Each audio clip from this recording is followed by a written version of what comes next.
সফলতা একটা বিষয়। সফলতা হচ্ছে আপনার মানুষের কর্মক্রমে আসে, আবার কারো আসে হঠাৎ করে। সফলতা এটাই বোঝায় যে কারো আসে আপনার আকাশে কালো মেঘ আসার পরে ঝুম করে বৃষ্টি আসে, আবার কারো আসে অগ্নিগিরির মতো আর কি। হঠাৎ এর জীবনে আমি দুইটা উদাহরণ দিতে পারি যে সফলতা অনেকে পেয়েছে, কেউ হঠাৎ করে পেয়েছে, আবার কেউ আপনার পেয়েছে আস্তে আস্তে আস্তে আস্তে পরিশ্রম করার পর। মনে করেন যে হঠাৎ করে পেয়েছে। আমাদের বরবাদ সিনেমার ছবি যদি আপনার গানটা রিলিজ হয়েছে, যে প্রতি নিঃশ্বাসে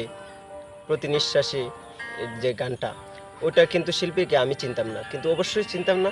তো হঠাৎ করে আপনার ওই গানটা গাওয়ার পরে সে কিন্তু এখন ভাইরাল পরিচিত, সে হঠাৎ করে সফলতা পেয়েছে। আর আমাদের দেখেন হিরো আলম তার জীবনে কতটা পরিশ্রম করেছে, কতটা পরিশ্রম করার পরে সে আজকে সফলতা পেয়েছে। সে সফলতা পাওয়ার পরে দেখেন আজকে কোটি কোটি টাকার মালিক, ব্যাংক ব্যালেন্স, নারী গাড়ি বাড়ি সব আছে। সে দেখেন ঢাকা 10 আসনে সে নির্বাচন করতে চায়, অথচ সে যে পরিশ্রম করছে, যে গরিব আছিল সেটা বলার মতো বোঝার ক্ষমতা নেই।